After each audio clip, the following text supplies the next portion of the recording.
d'escorter son Excellence. L'Assemblée va maintenant écouter une déclaration du Premier ministre par intérim de la République du Mali, son Excellence Abdoulaye Maïga.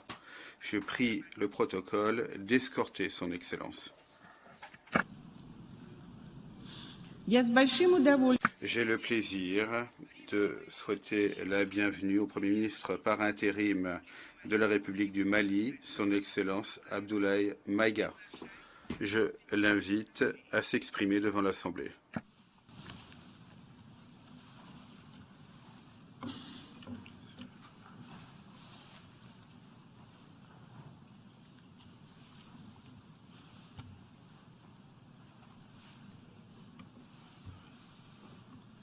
Monsieur le Président de l'Assemblée générale, Mesdames et Messieurs les chefs d'État et de gouvernement, Monsieur le Secrétaire général de l'Organisation des Nations unies, Mesdames et Messieurs, de prime abord, je voudrais m'acquitter de l'agréable devoir de vous adresser les chaleureuses salutations du peuple malien, riche de sa diversité culturelle, religieuse et ethnique, ainsi que celle de son Excellence, le colonel Assimi Goïta, président de la transition, chef de l'État. Monsieur le Président, votre brillante élection à la présidence de cette 77e session de l'Assemblée générale et la fin des travaux de la 76e session de l'Assemblée générale, brillamment conduit par votre prédécesseur, son Excellence M. Abdullah Shahid, de la République des Maldives, m'offre l'heureuse occasion d'adresser à vos Excellences les chaleureuses félicitations de tout le Mali. Enfin, permettez-moi de réitérer à notre secrétaire général, M. Antonio Guterres, notre haute appréciation des efforts louables qu'il continue de déployer pour la réalisation des nobles objectifs de notre organisation commune. Nous sommes convaincus que vous êtes un ami du Mali et du Sahel. L'amitié reposant sur la sincérité, souffrez que je vous exprime mon profond désaccord suite à votre récente sortie médiatique, au cours de laquelle vous prenez position et vous vous exprimez sur l'affaire des 46 mercenaires ivoiriens, qui est une affaire bilatérale et judiciaire entre deux pays frères. C'est évident que la qualification judiciaire des infractions liées à cette affaire ne relève pas des attributions du secrétaire général des Nations unies. Au Mali, notre administration ne travaille pas sur la base de l'oralité ni des déclarations par voie de presse. Par conséquent, nous nous en tenons scrupuleusement à la note verbale de la MINUSMA, la mission des Nations unies pour la stabilisation au Mali, référence MINUSMA PROT/NV 226/2022 du 22 juillet 2022, dans laquelle il ressort clairement qu'il n'existe pas de lien entre les 46 mercenaires et les Nations unies. Les récentes synchronisations des actions et l'harmonisation des éléments de langage consistant à faire passer le Mali, mon pays, de statut de victime à celui de coupable dans cette affaire des mercenaires sont évidemment sans effet. Excellence, Monsieur le Secrétaire général, votre position sur l'affaire des mercenaires a été suivie par certains responsables d'Afrique de l'Ouest. Donc, c'est sous votre couvert que nous leur adresserons des messages. À l'endroit du président en exercice de la CEDEAO, M. Oumaro Sissoko Ambalo, qui affirme, je cite, « On vient de voir avant-hier la déclaration du secrétaire général des Nations unies qui dit que ce ne sont pas des mercenaires. Moi, à la place des Maliens, j'aurais relâché ces 49 soldats. » Fin de citation. Je voudrais très respectueusement signifier à ce dernier qu'il existe un principe de subsidiarité, d'ailleurs au contour flou entre la CEDEAO et les Nations unies, et non un principe de mimétisme. Également, il est important de lui préciser que le secrétaire général des Nations unies n'est pas un chef d'État et le président en exercice de la CEDEAO n'est pas un fonctionnaire. Par conséquent, il serait indiqué qu'il ne banalise pas la CEDEAO. Enfin, il est utile de rappeler au président en exercice de la CEDEAO qu'au Mali, les autorités n'interfèrent pas dans les dossiers judiciaires et respectent l'indépendance de la justice. Donc nous n'avons pas vocation à interpeller ou relâcher. Ceci relève de la fonction judiciaire. Aussi, M. Oumaro Sissoko Embalo doit être conscient du fait qu'il est le dépositaire d'un lourd héritage et de plusieurs sacrifices qui ont fait la renommée de cette organisation. La dynamique ayant fait la grandeur de la CEDEAO ne doit pas être brisée. Par ailleurs, nous avons pris acte de la menace de sanctions proférées contre le Mali et loin d'être impressionnés par des sanctions, je voudrais signaler au président en exercice de la CEDEAO qu'à la fin de son mandat, les peuples ouest-africains le jugeront sur les efforts qu'il a fournis pour améliorer les conditions de vie des populations et non des shows médiatiques servant des agendas étrangers. À l'endroit de M. Bazoum, il remarquera que le gouvernement de la transition n'a pour le moment jamais réagi à ces propos injurieux pour deux raisons cumulatives. La première raison tient au respect de l'héritage laissé par nos ancêtres, qui consiste à ne pas répondre aux injures par des injures. La seconde relève de l'identité de M. Bazoum, l'étranger qui se réclame du Niger. Nous savons que le peuple nigérien, frère du Mali, se distingue par des valeurs sociétales, culturelles et religieuses très riches. M. Bazoum n'est pas un Nigérien, son comportement nous le reconforte totalement dans notre constat. Excellence, Monsieur le Secrétaire général, le Mali tirera toutes les conséquences de droit de vos agissements. Devant Dieu et en leur âme et conscience, nous demandons à ceux qui refutent notre version d'indiquer s'ils accepteront que les militaires ayant dissimulé leurs identités en mettant sur leur passeport qu'ils sont peintres, maçons, etc., avec des armes débarquent dans leur aéroport sans que le pays de destination n'ait été au préalable informé et dans le dessein funeste de déstabiliser ce pays. S'ils ne l'acceptent pas en tant qu'État, si cela n'est pas possible à Lisbonne ou ailleurs, le Mali non plus ne l'acceptera pas en tant qu'État et ce ne sera pas non plus possible à Bamako ou dans une autre localité malienne. Monsieur le Président, une nouvelle ère des solutions porteuses de changement pour relever des défis interdépendants. Thème de cette 77e session de l'Assemblée générale, suscitera l'espoir de meilleurs jours pour le Mali, à la condition que le bilan sans complaisance de l'ancienne ère soit établi, que les enseignements soient tirés et que les recommandations objectives soient formulées. Une fois cet état franchi, je ne doute pas qu'à travers notre action collective, nous réussirons à pacifier les multiples foyers de tension dans le monde, mais aussi à promouvoir un développement harmonieux et lutter efficacement contre les pandémies, la dégradation de l'environnement et le réchauffement climatique, les inégalités, les politiques de domination et de prédation des ressources. Depuis le mois d'août 2020, le Mali, mon pays, se trouve dans un processus de transition qui prendra fin le 26 mars 2024 par le transfert de pouvoir aux autorités élues. D'ici à cette échéance et conformément aux recommandations des Assises nationales de la refondation, les autorités de la transition se sont engagées dans 2 chronogrammes convenus avec la CEDEAO à faire des réformes politiques et institutionnelles avant d'organiser des élections dont l'objectif ultime est de refonder l'État malien, afin qu'il réponde aux aspirations profondes et légitimes de notre peuple à la paix, à la sécurité, à la bonne gouvernance, au développement et à la stabilité institutionnelle durable au Mali.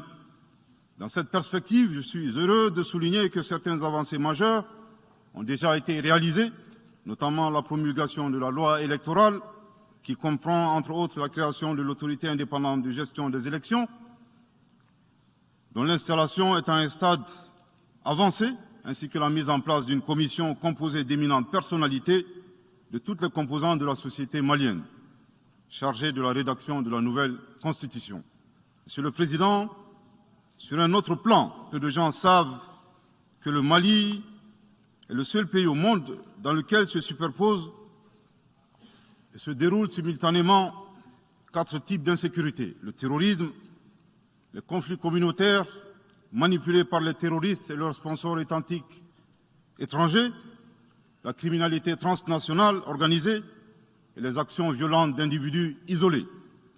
Parallèlement à ce processus de retour à l'ordre constitutionnel, le Mali continue de mener une lutte sans merci contre les acteurs de l'insécurité, en particulier les groupes extrémistes qui sont responsables de toutes sortes d'abus contre nos paisibles populations. En ce qui concerne le Mali, je suis heureux et fier de vous annoncer que les groupes terroristes ont été sérieusement affaiblis et la peur a même changé de camp. Cependant, ces groupes criminels gardent encore et toujours une certaine capacité de nuisance dans leur tentative désespérée de porter atteinte à notre intégrité territoriale et de terroriser nos populations. Les vaillantes forces de défense et de sécurité du Mali restent déterminées à faire face à toutes les menaces d'où qu'elles viennent, sous l'impulsion de son Excellence le colonel Assimi Goïta, président de la transition, chef de l'État. Le gouvernement du Mali continue d'intensifier les efforts importants pour recruter, former, équiper et renforcer les capacités opérationnelles des forces de défense et de sécurité maliennes. Je dois dire ici que les actions offensives menées jusque-là ont permis à nos forces de remporter des victoires décisives contre les forces obscurantistes. Elles ont également permis à l'État de reprendre pied et de réaffirmer son autorité sur une grande partie du territoire national, ainsi que de favoriser le retour de plusieurs milliers de nos compatriotes dans leur localité d'origine. Cependant, nous savons que la solution uniquement militaire ou sécuritaire a ses limites. C'est la raison pour laquelle, en appui à l'action militaire, le gouvernement du Mali s'est doté d'une stratégie globale et intégrée, comprenant des mesures politiques, sociales, de développement, y compris la fourniture des services sociaux de base à nos populations, durement affectées par la crise multiforme que nous traversons depuis janvier 2012, avec comme objectif la restauration de l'autorité de l'État sur l'ensemble du territoire national. Dans cette dynamique, le gouvernement du Mali a approuvé le 24 août dernier la stratégie nationale de stabilisation des régions du centre et son plan d'action 2022-2024. Cette stratégie traduit la volonté des autorités de la transition d'avoir une approche holistique de la stabilisation des régions du centre. Elle vise à faire du centre une zone stable et prospère où les communautés sont réconciliées et vivent en harmonie avec leurs voisins. Parallèlement, la mise en œuvre diligente et intelligente de l'accord pour la paix et la réconciliation au Mali, issu du processus d'Alger, demeure une priorité stratégique des autorités de la transition. En tant qu'instrument pacifique de résolution durable de crise que traverse le Mali dans sa partie nord. Je dois dire que je suis particulièrement heureux des conclusions de la deuxième réunion de niveau décisionnel des parties à l'accord, tenue à Bamako du 1er au 5 août 2022. Cette importante réunion qui a regroupé les parties signataires et la médiation internationale a permis de lever certains obstacles afin de relancer le processus de mise en œuvre de l'accord. Poursuivant cette dynamique positive et progressive du processus de paix, la 6e réunion de haut niveau du comité de suivi de l'accord, CSA, s'est tenue à Bamako il y a à peine quelques semaines, le 2 septembre 2022. Cette session du CSA est un signal fort de la volonté des parties à s'engager dans une nouvelle dynamique en vue de parachever la mise en œuvre de l'accord. Je réaffirme ici notre attachement à ce processus, dont la réussite demeure l'une des conditions sine qua non de la stabilité durable du Mali. C'est le lieu pour moi de saluer une fois de plus le rôle actif de l'Algérie et l'accompagnement de l'équipe de médiation internationale. Je n'oublie pas ici la situation des réfugiés maliens dans les pays voisins, que je salue au passage pour leur hospitalité à l'égard des nôtres. Je n'oublie pas non plus celle de nos compatriotes déplacés internes.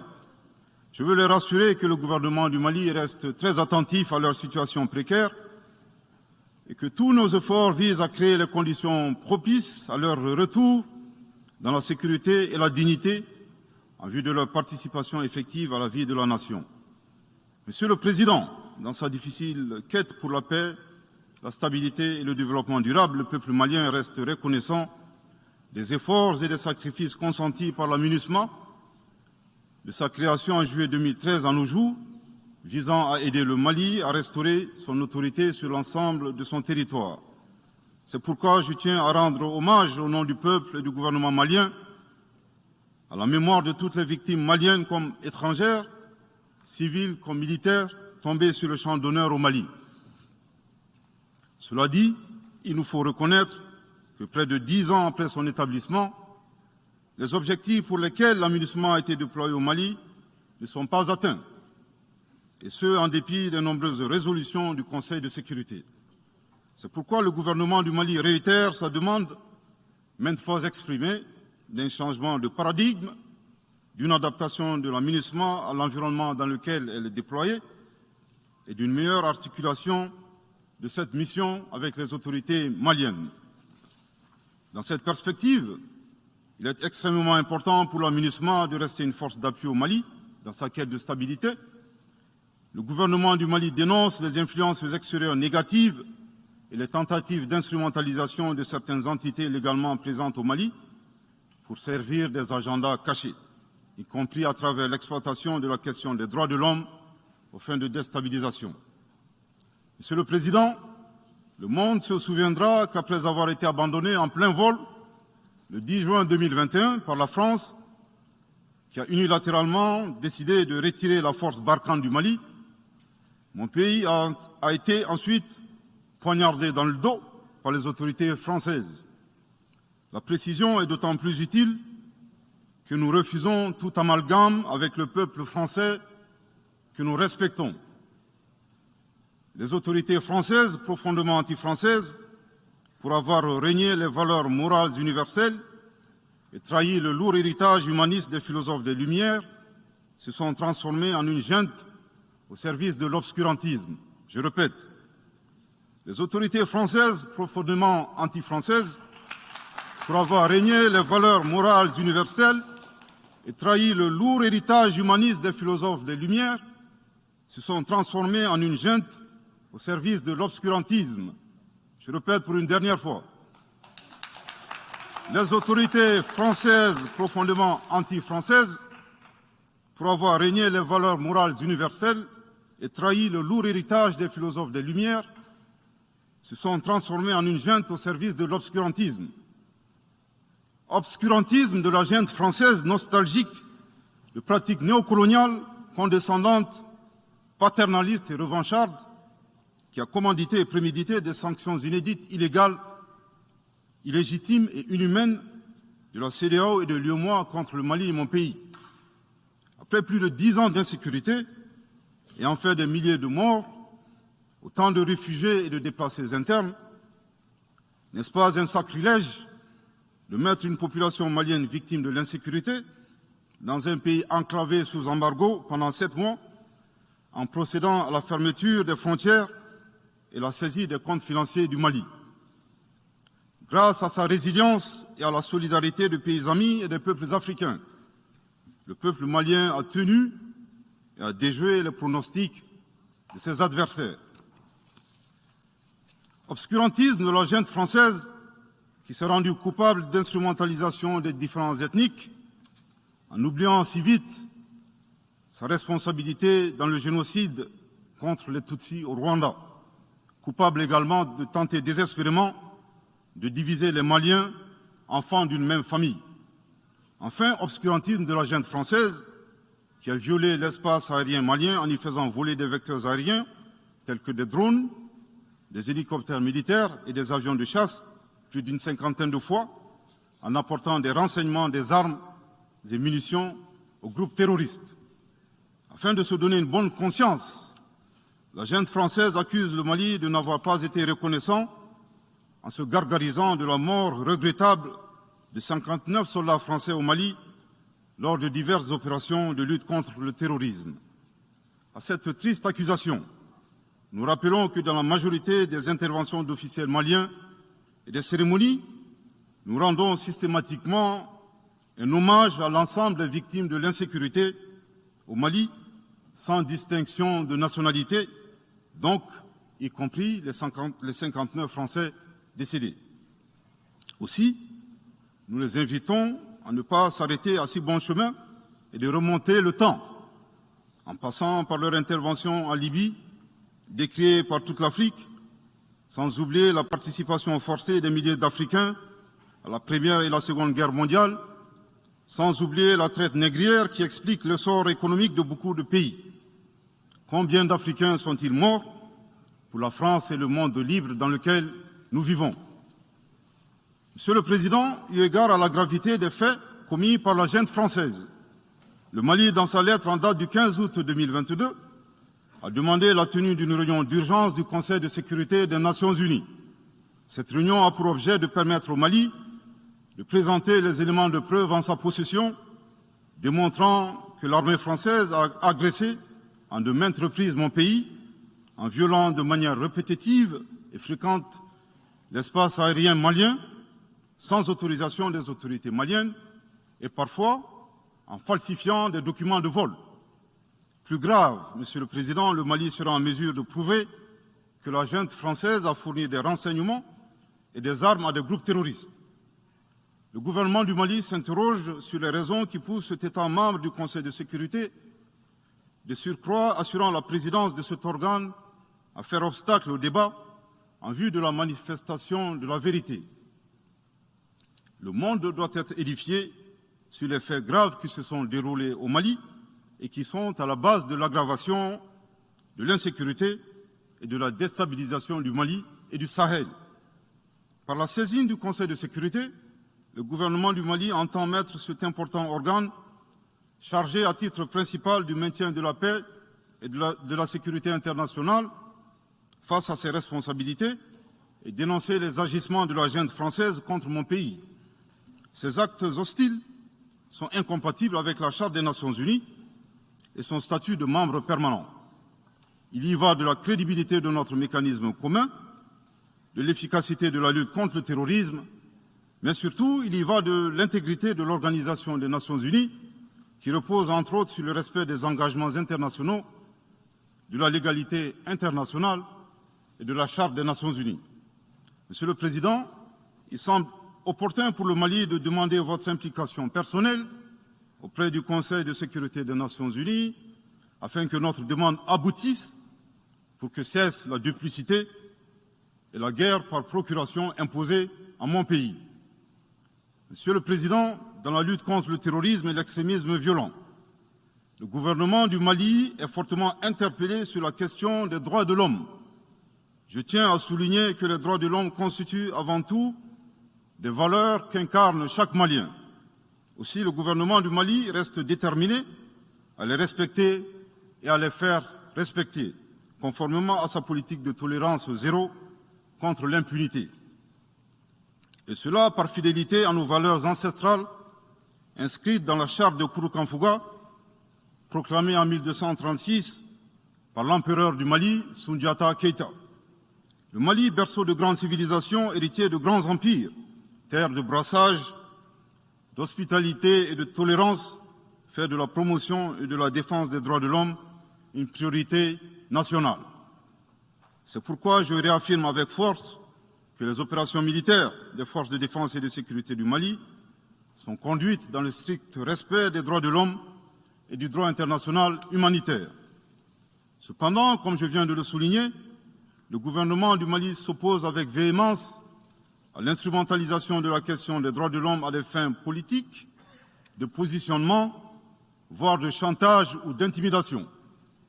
De même, nous regrettons la sélectivité observée entre les droits des populations dont des villages entiers sont massacrés et rasés, qui ne suscitent presque pas d'indignation particulière, et la manipulation communicationnelle faisant passer des terroristes neutralisés sur le champ de bataille pour des civils innocents. Monsieur le Président, pour terminer, je dirais que le peuple malien a décidé de prendre son destin en main. Il soutient pleinement le gouvernement dans la refondation du Mali, ainsi que le retour à un ordre constitutionnel apaisé et sécurisé en mars 2024, à l'issue d'élections libres, transparentes et crédibles.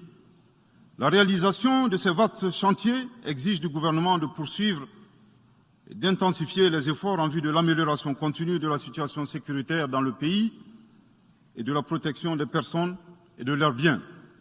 À cet égard, je me réjouis de la tenue à Lomé, le 6 septembre dernier, de la 3e réunion du groupe de suivi et de soutien à la transition. Les conclusions de cette importante rencontre, notamment la reconnaissance des progrès réalisés par la transition et les appels lancés en faveur de la mobilisation de tous les partenaires du Mali pour consolider leur appui politique, économique, technique et financier à la République du Mali, ainsi que pour soutenir les efforts des autorités de la transition du Mali en vue d'un retour harmonieux à l'ordre constitutionnel.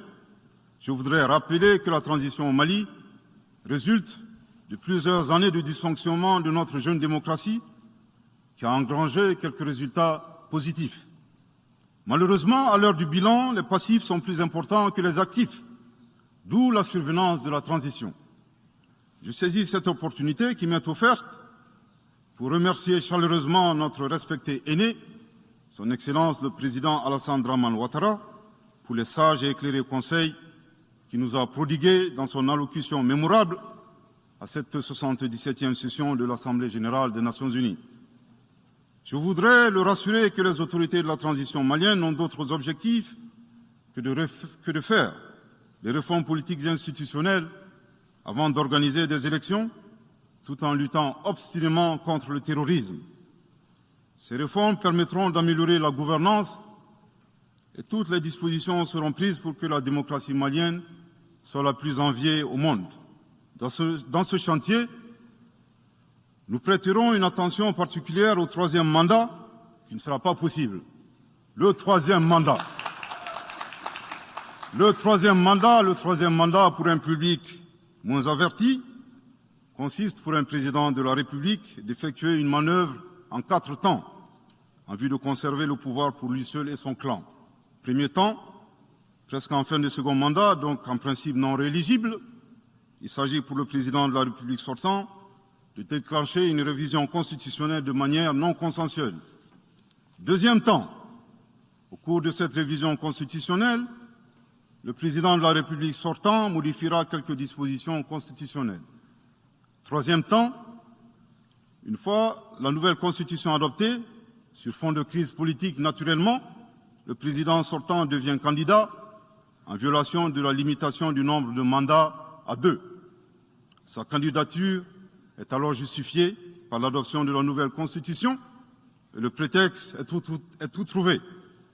La limitation du nombre de mandats à 2 concernait l'ancienne constitution.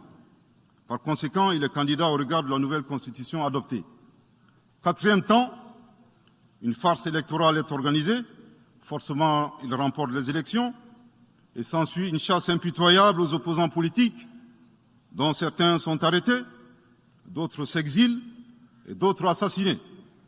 Les allégeances sont obtenues grâce au pouvoir de l'argent, le clientélisme et les intimidations. Dans un langage plus simplifié et en référence à une métaphore footballistique, le 3e mandat est une magie. C'est l'art de se dribbler soi-même tout en gardant le ballon.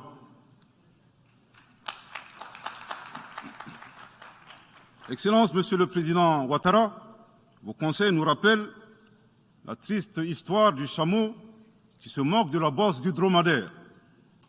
Malgré les efforts tangibles de la transition malienne, dans la mise en œuvre des chronogrammes des réformes politiques et institutionnelles et celui des élections, salués par la communauté internationale, Madame la ministre des Affaires étrangères de la junte française, à qui le Mali n'a pourtant rien demandé, a estimé qu'il n'y avait pas eu de progrès, oubliant que nul ne peut aimer le Mali plus que les Maliens eux-mêmes.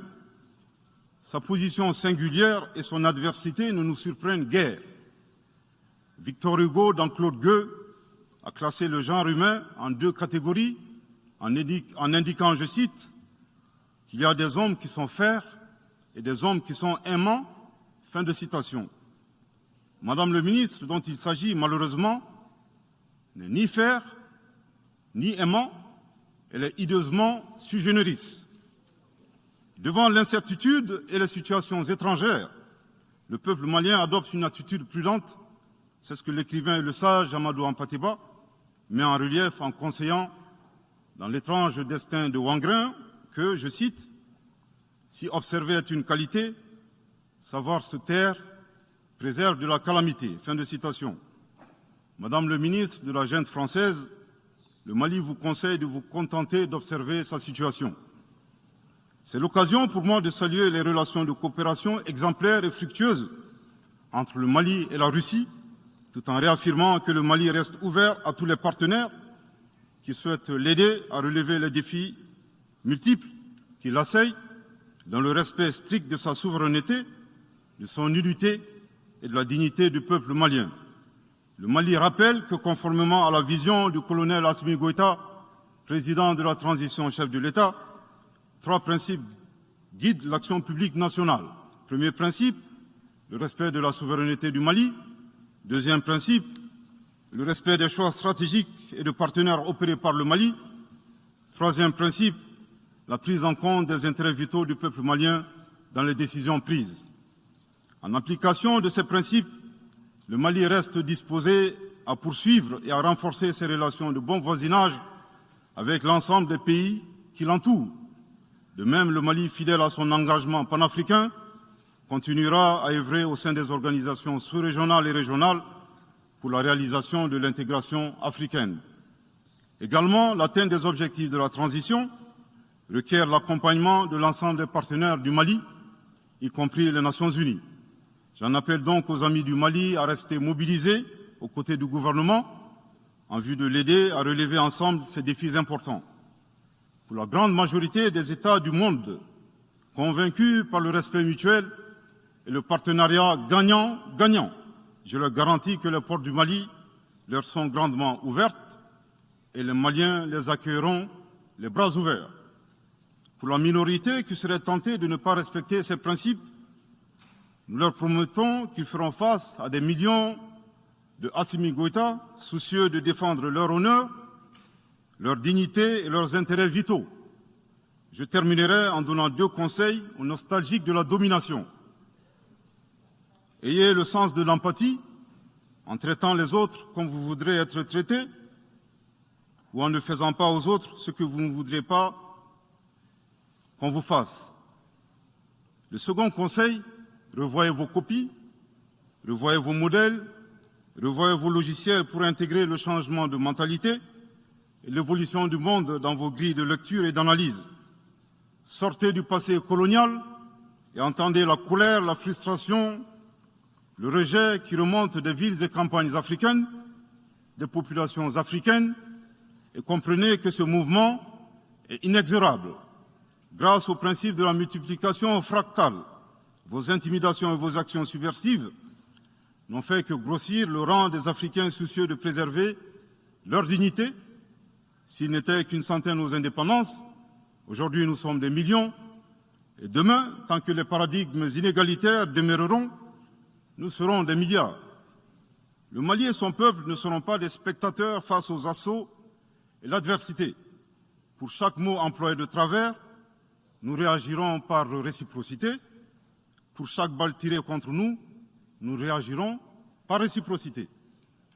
C'est à ce prix qu'une nouvelle ère sera une réalité avec des solutions porteuses de changement pour relever des défis interdépendants, avec des États interdépendants et en valorisant l'homme sans distinction aucune, notamment de race, de couleur, de sexe, de langue, de religion, d'opinion politique ou de toute autre opinion, d'origine nationale ou sociale, de propriété, de naissance ou de toute autre situation telle que stipulée à l'article 2 de la Déclaration universelle des droits de l'homme. Que Dieu bénisse le Mali et préserve les Maliens des forces obscurantistes et destructrices du monde. Que Dieu bénisse l'Afrique et préserve les Africains des forces obscurantistes et destructrices du monde. Que Dieu bénisse le monde et préserve l'humanité entière des forces obscurantistes et destructrices du monde. Je vous remercie de votre très aimable attention.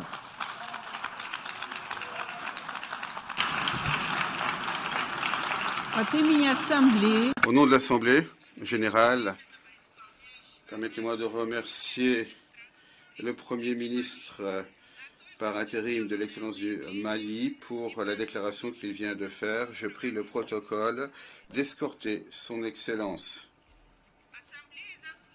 L'Assemblée va maintenant écouter la déclaration du Premier ministre et ministre de la Sécurité nationale, des Affaires juridiques et de l'Information de Saint-Vincent et les Grenadines, son Excellence Ralph Gonsalves. Je prie le protocole d'escorter son Excellence.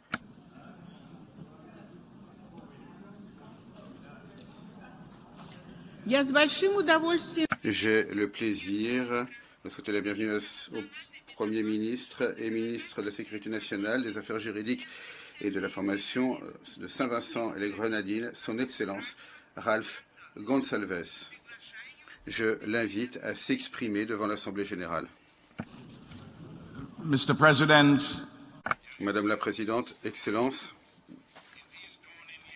en ces premières années de la troisième décennie du XXIe siècle, malgré les progrès, un immense potentiel de nouvelles avancées des civilisations du monde, la condition humaine est secouée majoritairement par les bouleversements mondiaux, les convulsions, les dislocations et les plus graves incertitudes concernant l'avenir. Les particularités qui ont produit de manière intriquée ce malaise, ce tumulte qui nous assaille sont bien connues. Ici, nous pouvons dire ceux qui sont centraux et urgents. Un changement climatique produit par l'homme irresponsable et dangereux, un système économique et commercial dominant, inondé de contradictions antagonistes, qui a apporté des fardeaux inacceptables pour les pauvres et les faibles d'un côté, et d'un autre côté, profite abondamment aux riches et aux forts. Des conflits qui ne sont pas nécessaires et qui sont mal avisés, des guerres déclarées comme non déclarées qui pervertissent les normes et préceptes établis du droit international et contribuent aux difficultés économiques et aux immenses souffrances de par le monde.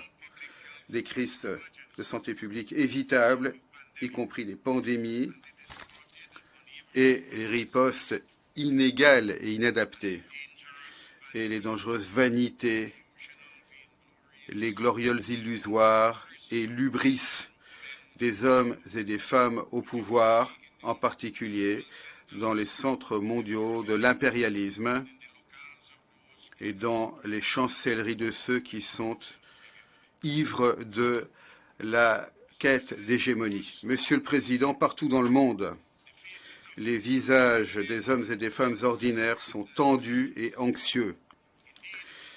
Et d'ailleurs, l'on constate de plus en plus un sentiment de désespoir. À ce stade, historiquement, les civilisations sont soit sombrées dans le barbarisme d'une sorte ou d'une autre, ou bien elles ont accepté la nécessité d'espérer à nouveau, de faire leur un nouvel espoir, ainsi que l'amour de l'humanité et une foi concrétisée en actes. Le temps est venu de faire nôtre un nouvel espoir. Cette aspiration existentielle de l'esprit et de l'âme humaine va au-delà de la simple amélioration de nos circonstances actuelles. Cette situation exige des réformes structurelles et fondamentales et une nouvelle manière de penser. Sans un nouvel espoir, c'est la profanation de notre avenir qui nous attend. De nouvelles idées représentent le socle d'un nouvel espoir. Il y a plus de 130 ans, le patriote cubain José Martí disait la chose suivante. Les armes de l'esprit